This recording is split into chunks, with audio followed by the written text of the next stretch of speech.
On behalf of the HMOs and the Health and Managed Care Association of Nigeria, I would like to say that there is no easy road to success.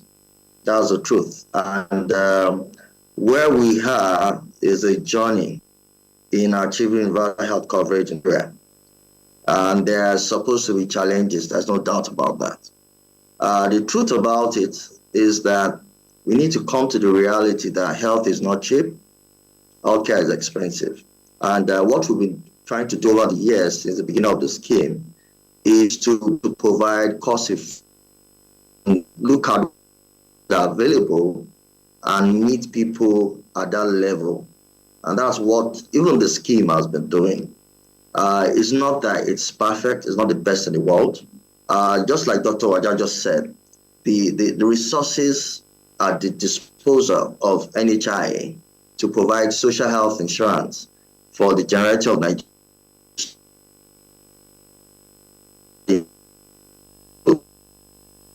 Having an issue with the connection to Dr. Olusoya. I'm sure we'll get that. Okay, Olusoya, we can hear you. Looks like connection is better. Yes. So I was saying that the resources at hand, the resources available to provide these healthcare finances is actually too small. And Dr. Wada just confirmed it. I'm sure my DG also will confirm that. So what we're trying to do is to see how we can provide cost-effective care given the resources that is available. Even for it is that most people can afford to pay the true cost of financing healthcare. So if we're going to design the way we design our plans, the way the plans are designed, if we're actually going to cost it based on what premium services should be, most people actually cannot afford it. So what we do, working together with our stakeholders, is to actually design and work on pay. And that's the reality, that's the truth. Until we have an integrative social system that makes everybody contribute, just like Dr. Raja said about the UK, and makes everybody contribute a percentage of your earning, whether you're rich, you're poor, everybody brings into the pool. You know, we can't have that, that cost subsidization give us the kind of effect that we need to have in the health insurance scheme. But I will not say that we should throw away the baby with the bathwater, but I think that what are the lessons we've learned so far?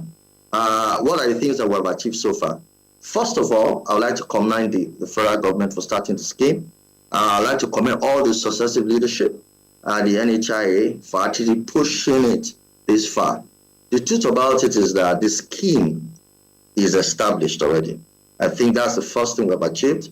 Secondly, we have been able to achieve some form of support, solidarity, especially from stakeholders, HMOs, healthcare providers, and other stakeholders in that space on this social health insurance scheme, which I think we should focus on.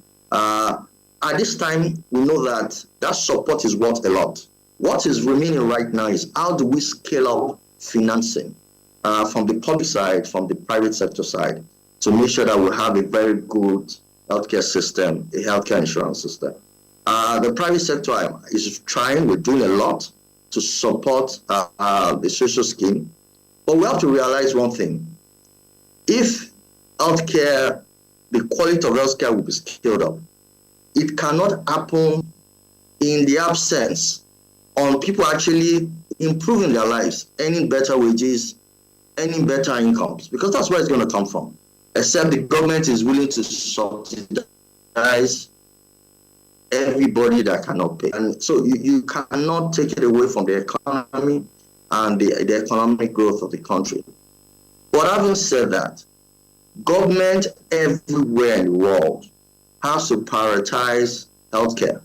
And since health insurance has been agreed, is understood as the best platform model to actually provide quality healthcare across the world, it's now government to look for, let's look